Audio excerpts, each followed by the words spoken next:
आरंभ होती है। आप देख रहे होंगे कितनी भव्य परिक्रमा बन रही है। यही तो अंतर है।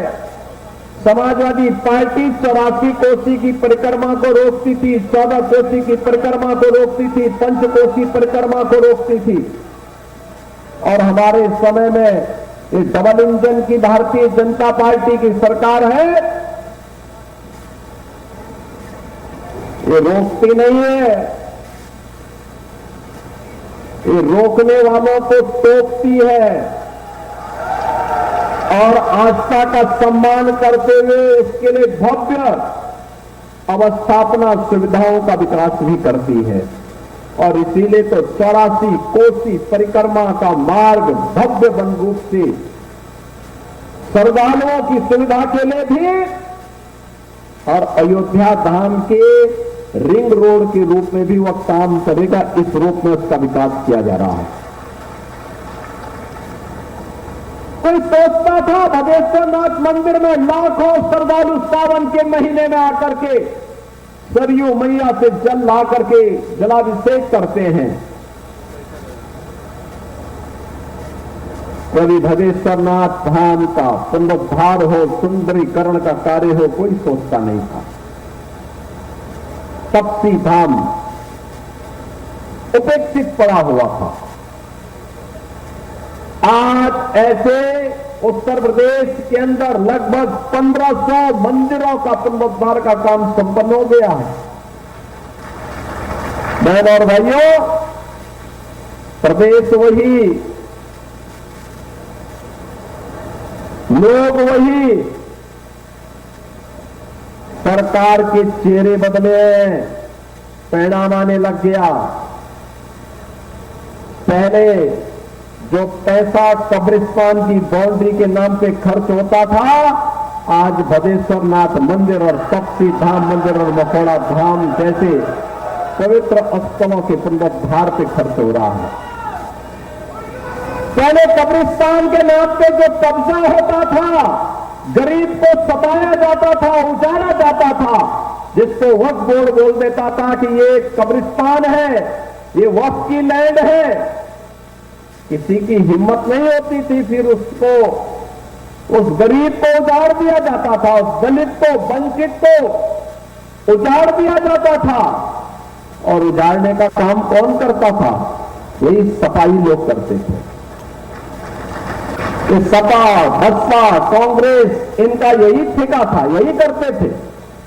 ये बस्ती के अंदर तो समाजवादी पार्टी के जिलाध्यक्ष से उनके स्वयं के घर के पास एक कब्जा हो रहा था, जबरदस्ती कब्रिस्तान के नाम पे कब्जा हो रहा था।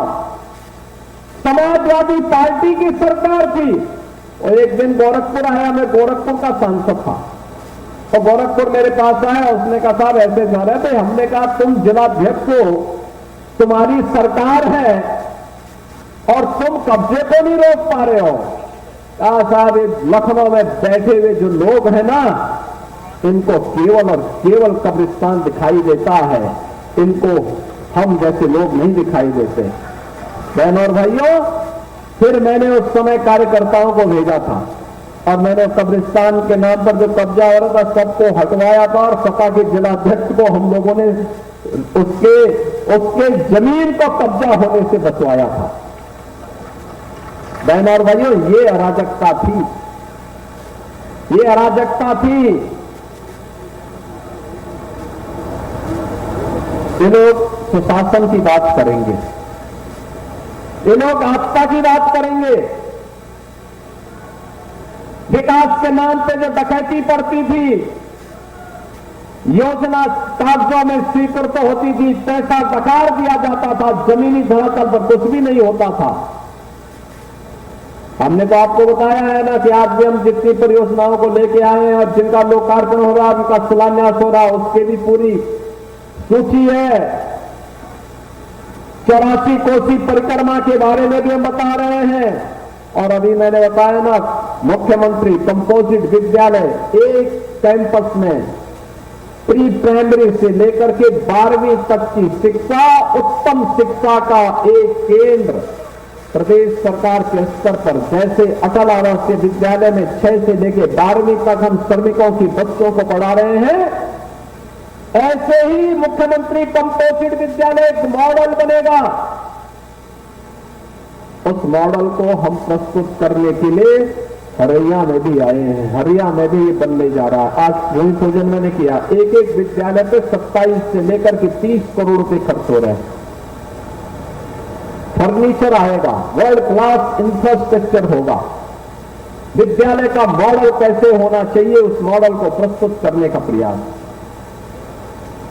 इस सपा के लोग क्या करते थे, पढ़ाई लिखाई से इनका कोई दूर दूर का संबंध नहीं था।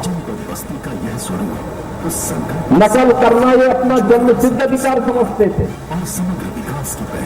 ये नकल करवा करके इन्होंने उत्तर प्रदेश के नौजवानों के सामने पहचान का संकट खड़ा कर दिया था। युवा के लिए नौकरी नहीं, किसान के लिए कोई सुविधा नहीं, गरीब को उसके हक से वंचित कर दिया जाता था और विकास के लिए आम जन तरसता रहता था।